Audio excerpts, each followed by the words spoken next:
All right, so I'm about to show an entire clip of CNN's Brian Stelter talking about narcissism and Donald Trump.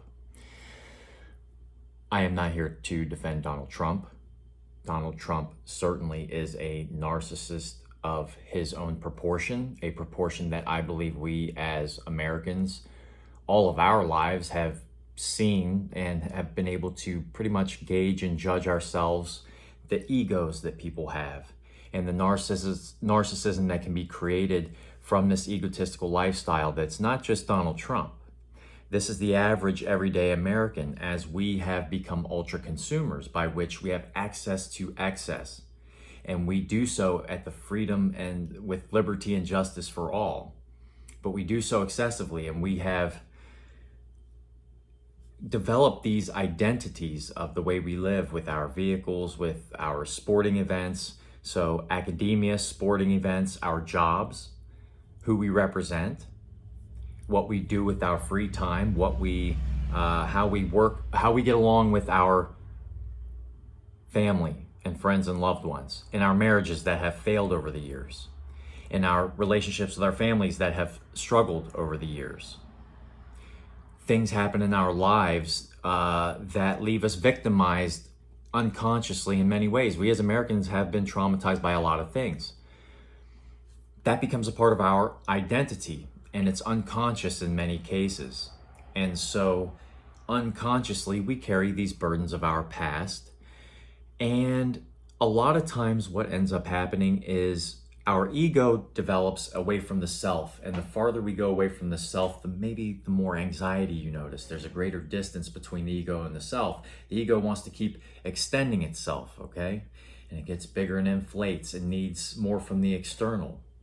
We eventually learn how to utilize tools to come back towards that center, that self, right in the frequency of actual truth, as opposed to what all that noise is and some of the things we end up keeping in our lives for an extended period of time, and it becomes toxic, right? You've heard that. We allow ourselves to continue these things because of a tool that the ego uses called narcissism. Narcissism is a way to take energy from the external, or when you're lacking something and your identity is not being fulfilled, i.e., for example, a fatherless home. Children most likely aren't taught self-respect and self-love when you don't have a father to teach you that in the home. This is deprivation of such essential tools and coping mechanisms, not even coping mechanisms, just foundational principles by which a human being should live.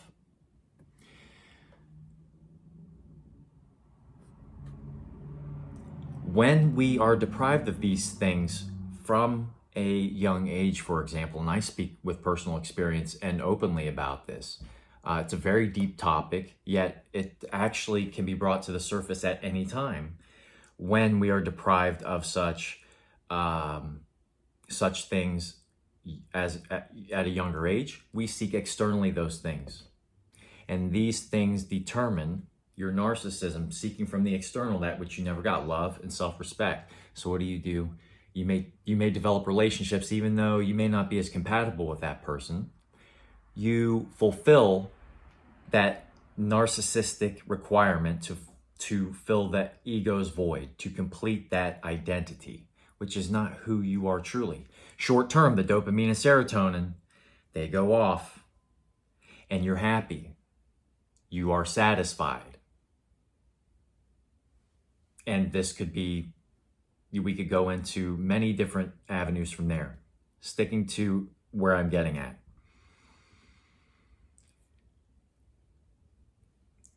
These are unconscious characteristics of our personality that can be emotionally triggered when the ego is damaged. The ego, when it feels attacked, it will use resentment as a way to divert the self's attention, providing external blame for something that's going on actually internally. And the ego wants to protect itself. The spirit needs to be one with the universe, but the ego wants to do its thing. And when you want to try to hone back in, the ego will use resentment. You resent others. in order to identify that which actually exists in yourself. So you're seeing a reflection when you are resenting something. Resentment's a good tool to use for those who practice the Jungian approach, the dark archetypes of the unconscious.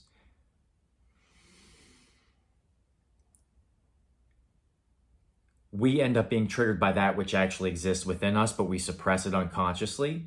And therefore, it dictates our behavior in life because we are dictated by these unconscious emotional stimulations that occur unconsciously and can be triggered by various things in our lives, like politics, political identity, racial identity, just sexual and gender orientation identity. The intersectionality of identities essentially is founded in these dark archetypes. When we don't self-reflect, and the ego, getting back, will use the resentment as a tool to shield itself from self-reflection. So you can't get back towards the center. You can't get back to who you actually are to confront the natural demons that exist, if you believe in esoteric methods, which are being used. And this is where I come into play with Brian Stelter here, sowing resentment unconsciously into our society and in basically triggering these internal unconscious biases that we all have. And the liberal folks who like to, because we're all liberal and we're all conservative, you ask me what time of the day it is and I can tell you whether I was liberal or conservative. I've been it all, and I will continue to be proudly. With that being said, we've identified these unconscious bias. In order to do that, we have to get towards the self, back to the self. The ego does not want to allow it, and resentment is being sown by these people, whether consciously or unconsciously, making Brian Stelter either extremely naive and dangerous or extremely complicit in sowing discontent in society. And that is dangerous. We have to have open conversations about the self and the ego and narcissism. This is the Marilyn Manson effect. I highly recommend going and watching a Bill O'Reilly. You may not like Bill O'Reilly, that's okay. But go listen to Bill O'Reilly interview Marilyn Manson. People thought Marilyn Manson was a freak. Marilyn Manson sold 5 million plus copies of his albums. He has a lot of influence, or had a lot of influence. Now, he was anti-Christ, according to his character. And that really triggered a lot of people. What Marilyn Manson would suggest to Bill O'Reilly and others like Bill O'Reilly is that, hey, I am a direct reflection of society, corporate society, all right? When people are emotionally triggered by me, they are only upset at something that exists within them, that has been programmed within them. So they're suppressing something and hating something about themselves because they have not been able to confront something. Either they choose not to, or it's so compartmentalized that we've built a false foundation of who this is what people do. A lot of psychologists talk about these things. I'm not one, and I'm not going to sit here and talk about all of these disorders, these psychological disorders that are so common in the average human being. If only we were but to sit in silence throughout the day whenever we feel overburdened with anything. Get to the root. Don't go anywhere. The world's not going anywhere without you. Nobody's going to leave you behind. They want you to think that, and that's where resentment comes into play. The ego will leave the self behind, and if the ego will leave its human behind, then it will leave everybody around it behind until it deprives everybody of energy.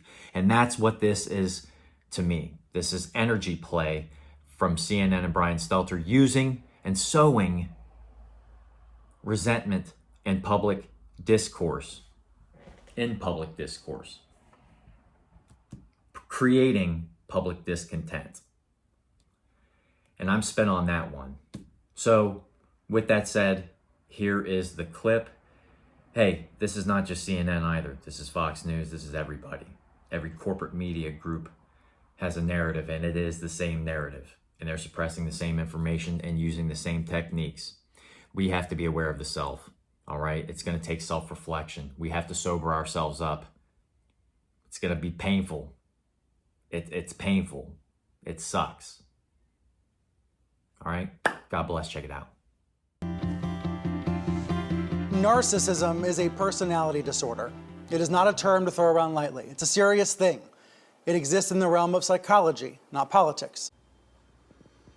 All right, number one, it does exist in politics, as I mentioned earlier. Intersectionality of identities are used, and the corporate media uses the unconscious bias or the dark archetypes of the unconscious, triggering and pandering to your emotions via your identities.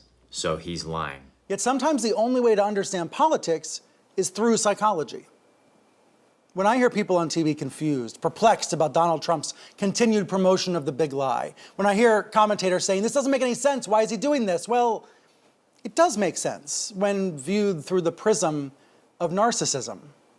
It's not political, it's psychological. And to give credit where it's due, I keep hearing political reporters talk about Trump's delusions, not just lies, delusions. Google that word and you'll see lots of references to mental health or lack thereof.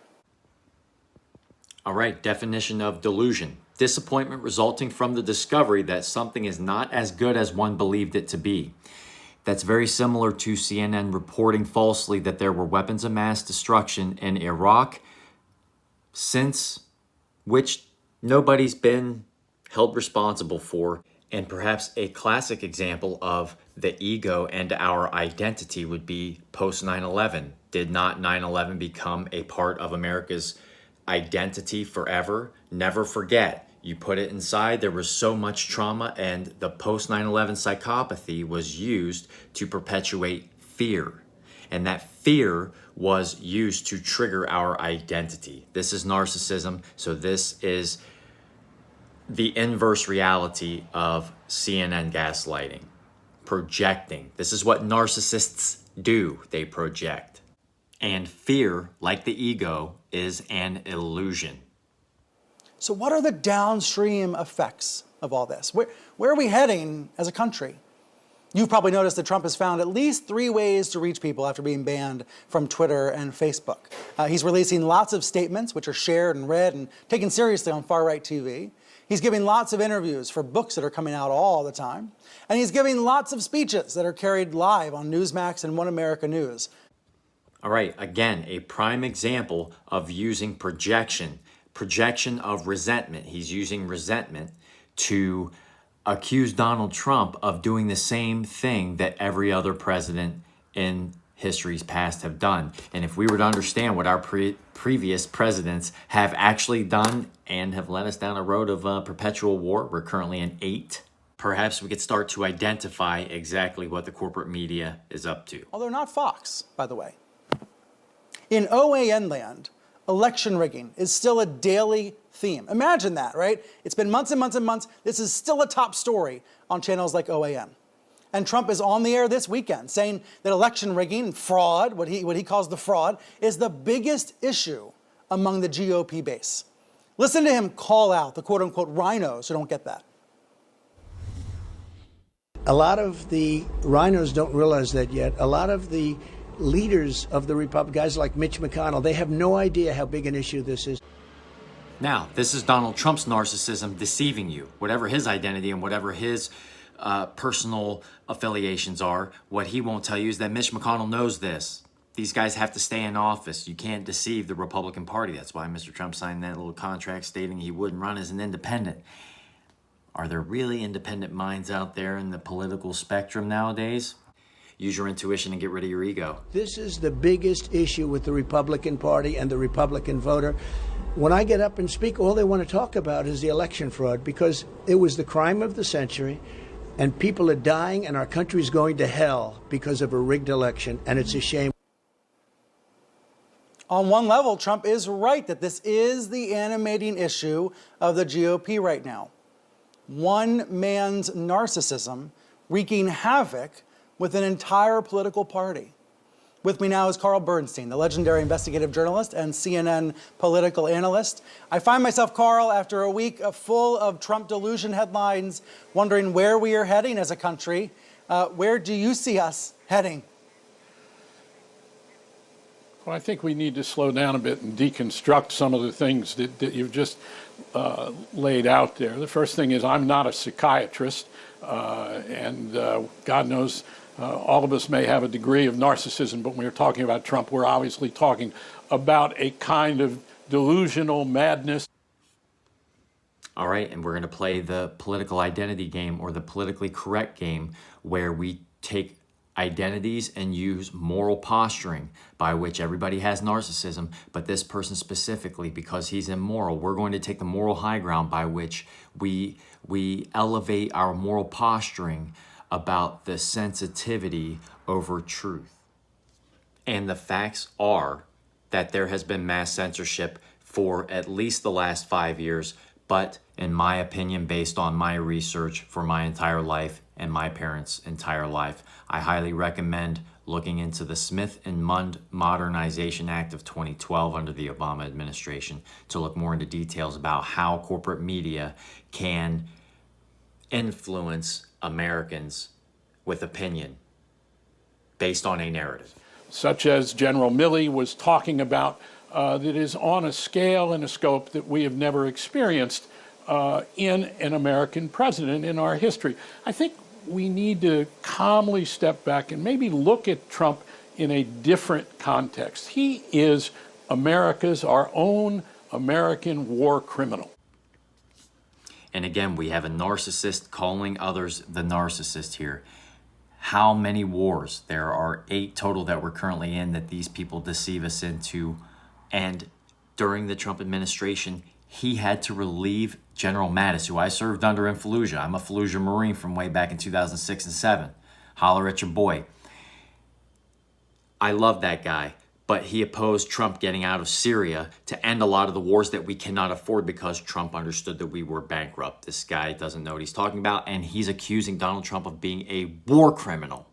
Of a kind we've never experienced before. You just said war criminal. What do you mean, war criminal? I did. Well, in international law, there have been, quote, crimes against humanity. I think what we're talking about, Trump's crimes as an American war criminal in his own country that he has perpetrated upon our people, including the tens of thousands of people who died because of his homicidal negligence in the pandemic, putting his own electoral interests above the health of our people as they were slaughtered in this pandemic. Looking at his actions in terms of fomenting a coup to hold on to office in which the head of the American military, the chairman of the Joint Chiefs of Staff, has now compared Trump, not the press, not reporters comparing Trump to Hitler, but rather the head of the American military comparing him and his movement to brown shirts, to the Reichstag fire. This is a huge wake-up call to this country when General Milley, the head of the American military, War criminal, Reichstag, Hitler. How about the wars that we're in, U.S. military, that nobody's talking about? Yemen, Syria, Libya, Ukraine, Somalia, and Sudan. Said this, and it fits as a piece with something so extraordinary in our history. It's not political. Trump is not just political. He transcends the political, and we need to start looking at his crimes in that context.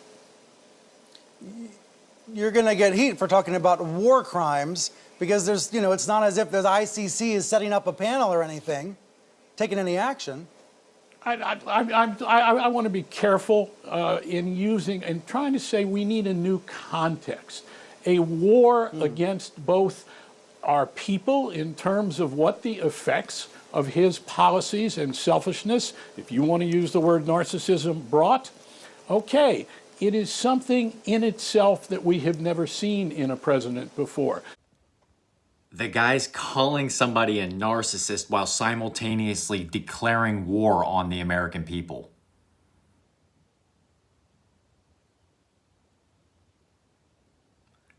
declaration of war. This is what narcissists do in abusive relationships. It's a constant war. That's why they call it toxic. It's a constant war. And it's a war that can't be fought within themselves, so it has to be fought externally. They have to keep you from the self. You don't deserve, nobody deserves that punishment. Nobody deserves that deceit. Nobody deserves that frequency of static. That's very disturbing to me. To declare war on people. Where's the conversation? If they are censoring the conversation, that's bigotry. The same things that they've been accusing others of. That's narcissism.